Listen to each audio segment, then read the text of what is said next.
لوگوں کے تانوں کی پرواہ مت. جب ایک چیز آپ کے بس میں نہیں ہے تو اس پہ سوچنا کیسا.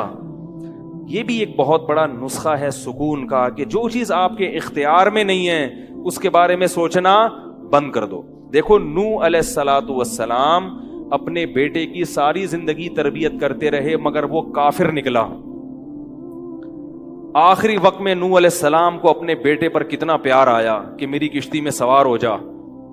بیٹا کہتا ہے سآوی الی جبل یعصمنی من الماء, میں پہاڑ پہ چڑھ جاؤں گا جو مجھے پانی سے بچا لے گا. پیغمبر کو اپنی اولاد سے بہت محبت ہوتی ہے, بہت زیادہ ہے. جیسے یعقوب علیہ السلام کو تھی نا اپنے بیٹے سے. کتنا درد ہوگا اس وقت نوح علیہ السلام کے دل میں, کیسے تڑپ رہے ہوں گے. لیکن بیٹا باز نہ آیا. وحال بینہم الموج فکان من المغرقین, ایک موج آئی اور اس کو غرق کر دیا. نوح علیہ السلام نے اللہ سے دعا مانگی ان ابنی من اہلی, اے اللہ میرا بیٹا میرے اہل و عیال میں سے ہے, تو نے تو وعدہ کیا تھا تو میرے اہل و عیال کا خیال کرے گا. اللہ نے کیا فرمایا انہ لیس من اہلک, یہ تیرے اہل میں سے نہیں ہے, اس کا عمل ٹھیک نہیں ہے. فلا تسألنی ما لیس لک بہ علم, دوبارہ یہ سوال مجھ سے مت کرنا. اب یہ نہیں کہ نوح علیہ السلام بیٹھ گئے اور یہ کیا ہو گیا اور اب سوچیں یہ تو بڑھ گیا. بس نوح علیہ السلام نے فوراً استغفار کیا. اعوذ بک ان اسألک ما لیس لی بہ علم, اے اللہ میں تجھ سے پناہ مانگتا ہوں ایسی چیز کی, میں تجھ سے ایسا سوال کروں جس کی دلیل میرے پاس نہیں. بس بھول گئے. اب یہ تھوڑی کہ روتے رہیں بیٹھ کے, بھئی جو چیز بس میں نہیں ہے چھوڑ دو. تو ہم بہت ساری چیزوں کی ٹینشن لیتے ہیں جو ہمارے اختیار میں نہیں ہے. پیٹرول مہنگا ہو رہا ہے, بیٹھ کے خام میں پریشان ہے. بھائی تم سے پوچھ کے تھوڑی مہنگا ہوا ہے. غم کرنے سے اگر وہ سستا ہو جائے تو رو. میرے پاس تھی Kawasaki G T O, Kawasaki G T O 125. آپ کو پتا ہے کیا بائک تھی وہ, ہم نے بھی بڑے شوق پالے ہیں ایک زمانے میں. میں اس میں پیٹرول ٹھیک ٹھاک ڈلتا تھا. اب جب پیٹرول مہنگا ہوتا تو سب سے زیادہ متاثر میں ہوتا تھا اس سے. 50 والوں کو کچھ نہیں ہوتا تھا. تو میں ایک دفعہ پیٹرول پمپ گیا, میں نے پیٹرول ڈلوایا اس میں, تو اس نے کہا وہ 5 روپے پر لیٹر بڑھ گیا ہے. مجھے بڑا غصہ آیا. میں نے ساتھ والے سے کہا, میں نے کہا یار یہ کیا مذاق ہے یار, ہر تھوڑے دن کے بعد 5 روپے بڑھ رہا ہے, تو آپ کو غصہ نہیں آیا؟ اس نے کہا صرف میرے لیے تھوڑی بڑھ رہا ہے, پوری قوم کے لیے بڑھ رہا ہے نا. تو مجھے اس کی بات بڑی اچھی لگی. اس نے کہا میرے اکیلے کے لیے بڑھے تو مجھے غصہ ہے, سب کے لیے بڑھ رہا ہے تو چلو ٹھیک ہے. اس دن کے بعد سے اب تک پیٹرول بڑھنے پر مجھے غصہ نہیں آیا. میں یہی کہتا ہوں یار مجھے ٹینشن لینے سے کیا ملے گا. 100 روپے لیٹر بڑھ جائے, زیادہ زیادہ یہ ہوگا, بہت زیادہ بڑھے گا تو گاڑی بیچ دو. بھائی نہیں ہمارے کنٹرول سے باہر ہو گئی ہے, گاڑی بیچ دو, دوبارہ آ جاؤ, ٹیکسی پہ آ جاؤ, پھر بھی ہے تو پھر رکشے پہ آ جاؤ, پھر چنچی پہ آ جاؤ, پھر پیدل ہو جاؤ. جو چیز اختیار میں نہیں ہے اس کی ٹینشن لینا حماقت ہے. بات آ رہی ہے سمجھ میں؟ اسی طرح یاد رکھو اولاد کی تربیت کا معاملہ ہے. ہمارے ہاں جو لوگ نئے نئے دیندار بنتے ہیں یا پرانے بھی, وہ چاہتے ہیں میرا گھر 100% خلفائے راشدین جیسا بن جائے, جبکہ بیگم پہ کنٹرول نہیں ہوتا, وہ الگ سمت میں جا رہی ہوتی ہے. اب آپ نے ڈنڈا چلانا شروع کر دیا, بچے باغی ہونا شروع. وہ بجائے دین پہ آنے کے ابا کو مکھنچو سمجھنا شروع کر دیتے ہیں اور بغاوت پھیلتی ہے. تو بھائی آپ اعتدال سے تربیت کی کوشش کرو. ہو گئی ٹھیک ہے, نہیں ہوئی ہم سے نہیں سوال ہوگا, ہم جو کر سکتے تھے ہم نے کر لیا.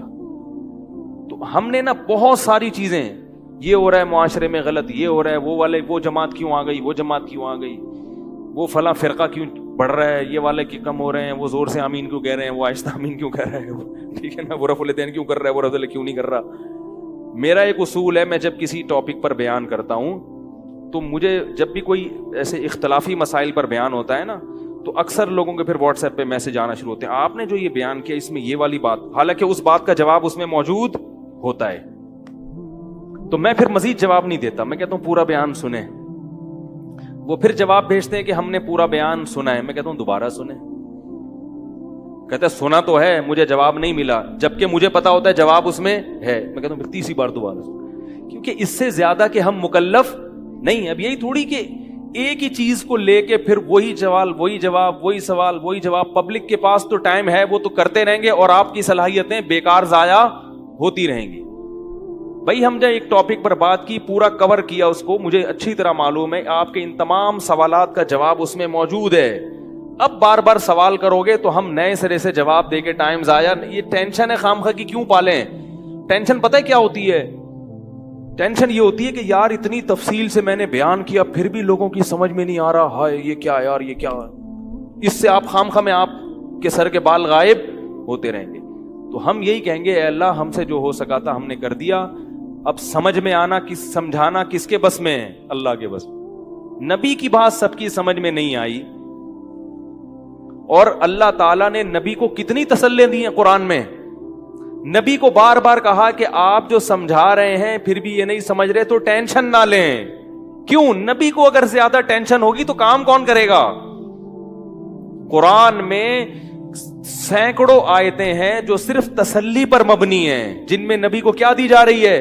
تسلی. لعلک باخع نفسک علی آثارہم, کہیں ایسا نہ ہو کہ ان کی ہدایت کے پیچھے آپ کی جان ہی ہلاک ہو جائے, یعنی غم سے. کیونکہ نبی صلی اللہ علیہ وسلم حیران ہوتے تھے کہ ان کو میں نے معجزے بھی دکھا دیے اور میں نے بتایا کہ یہ بت ہیں جن جو نہ سن سکتے ہیں, نہ دیکھ سکتے ہیں, نہ بول سکتے ہیں, ہر طرح سے سمجھا دیا. ٹھیک ہے, اور میری 40 سالہ زندگی بھی انہوں نے دیکھی کہ زندگی میں کبھی میں نے جھوٹ نہیں بولا, امین اور صادق مشہور ہوں. اور یہ پیغمبروں کا انتظار بھی کر رہے تھے کہ ایک نبی آنے والا ہے. سب چیزیں ہو گئیں پھر بھی نہیں مان رہے, تو ٹینشن تو ہوتی ہے نا. تو قرآن نبی کو کیا کہہ رہا ہے کہ مزید ٹینشن لیں؟ نہ قرآن ٹینشن کیا کر رہا ہے؟ کام. نہ ٹینشن نہ لیں, ٹینشن نہ لیں. ما انت علیہم بمسیطر, آپ ان پر نگہبان نہیں ہیں, داروغہ نہیں ہیں, گن پوائنٹ پہ نہیں لائیں گے آپ کسی کو, آپ سے سوال نہیں ہوگا. آپ بلغ ما ارسل الیک من رب انزل الیک من ربک, آپ کا کام ہے پہنچانا. یہاں تک کہ اپنے سگے چچا ایمان نہیں لے کر آ رہے, جنہوں نے آپ کو پالا بچپن سے. چلو وہ تو دشمن تھے, وہ ایمان نہ لائیں تو انسان صبر کرتا ہے, یہ تو دشمن ہے. اپنے سگے چچا جنہوں نے بچپن میں پالا, کفالت کی آپ کی, 3 سال رسول اللہ صلی اللہ علیہ وسلم کا بائیکاٹ کیا ہے قریش نے, کھانا پینا بند کر دیا, شعب ابی طالب کی گھاٹی میں بند کر دیا بنی ہاشم کو, کہ ان کا 3 سال تک کوئی لنک نہیں ہوگا ان سے, تاکہ یہ رجوع کریں اپنے دین سے. ابو طالب بھی آپ صلی اللہ علیہ وسلم کے ساتھ اس گھاٹی میں بند ہوئے, ایمان نہیں لائے مگر اپنے بھتیجے کا ساتھ دیا. اتنے اچھے چچا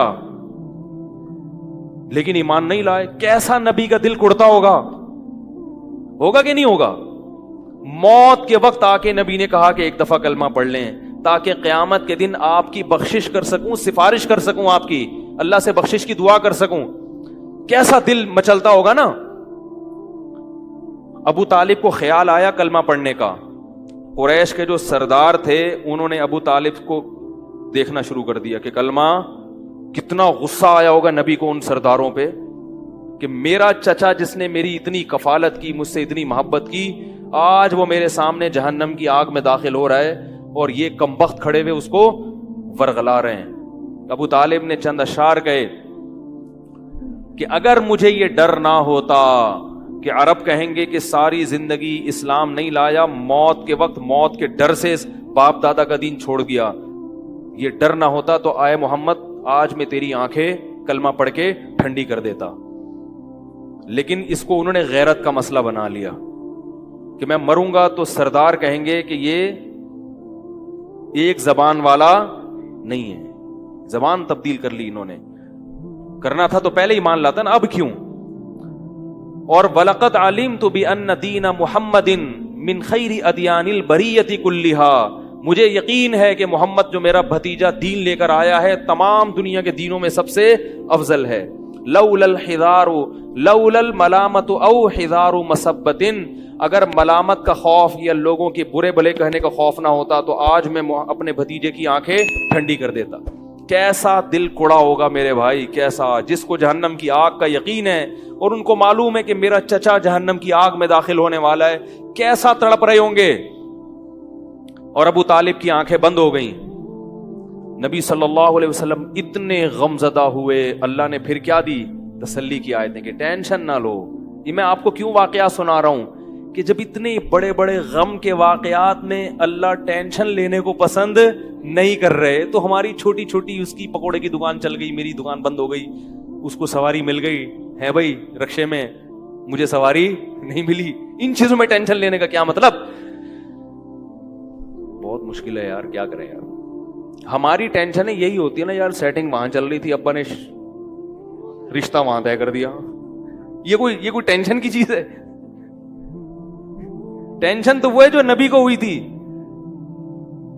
یہی ٹینشن ہے آج کل. تو نبی کو کس قدر غم ہوا ہوگا. غیرت بھی ہے نبی میں, حیا بھی ہے, محبت بھی ہے, لیکن اللہ کیا کہہ رہے ہیں؟ ٹینشن نہ لیں. کیوں؟ وہی اصول جو میں نے آپ کو بیان کیا کہ جو چیز اختیار میں نہیں ہے اس پر ٹینشن نہیں لینی چاہیے. انک لا تہدی, یہ آیتیں نازل ہوئیں, من احببتا ولکن اللہ یہدی من یشاء. اے محمد, جس سے آپ محبت کرتے ہیں اس کو ہدایت دینے کے مالک نہیں ہے. محبت الگ چیز ہے, ہدایت ہمارے ہاتھ میں ہے, آپ کے ہاتھ میں نہیں ہے. اب اگر نبی اسی غم کو لے کے بیٹھے رہتے تو کہاں سے دعوت اور تبلیغ کا کام ہوتا؟ آپ صلی اللہ علیہ وسلم سے حضرت عائشہ نے پوچھا کہ ابو طالب جو اتنی خدمت کرتا تھا, آپ کی کرتے تھے, اور اتنا کچھ انہوں نے کیا, کیا یہ نیکیاں قیامت کے دن کام آئیں گی؟ آپ نے فرمایا ہاں. کتنا کام آئیں گی کہ جہنم کے نچلے طبقے سے اللہ اٹھا کے اوپر والے طبقے میں لے آئے گا, اور پاؤں میں صرف آگ ہوگی مگر اس سے دماغ ایسے کھولے گا جیسے ہانڈی. ابو طالب پورے جہنم کی آگ میں نہیں ہوں گے, صرف ان کے پاؤں جہنم کی آگ میں ہیں. اس سے پتہ چلتا ہے کافر کی نیکیاں کام تو آتی ہیں مگر عذاب کم کرنے میں, عذاب ختم کرنے میں نہیں. بھی ہم دیکھتے ہیں کہ دنیا میں بہت کچھ غلط ہو رہا ہے, دلائل کے انبار لگا دو پھر بھی لوگ نہیں مانتے, اور فرقواریت, ایک دوسرے پہ تان و تشنی, گھریلو حالات میں گڑبڑ. تو اس میں اگر آپ ٹینشن لینا شروع کر دو گے تو پھر سوائے ڈپریشن کی گولیوں کی ایک نئی ٹینشن لگ جائے گی. جس دن گولی نہیں کھائی اس دن عجیب سا ہو گیا. ڈپریشن کا مریض کو جس دن گولی نہ ملے وہ خود گولی کی طرح بن جاتا ہے, وہ پھر کئی لوگوں کو گولیاں کھانی پڑتی ہیں اس سے بات چیت کے بعد. تو اس لیے میرے بھائی دو چیزیں یاد رہیں گی, ایک نیند اور دوسرا ٹینشن. جتنا ہو سکے, پھر بھی اللہ کی طرف سے ہوتی ہے, ایسا نہیں ہے کہ ناممکن ہے 100% ہی ختم ہو جائے, یہ تو ممکن نہیں ہے, لیکن بہت سی چیزیں خود مسلط کی ہوئی ہیں.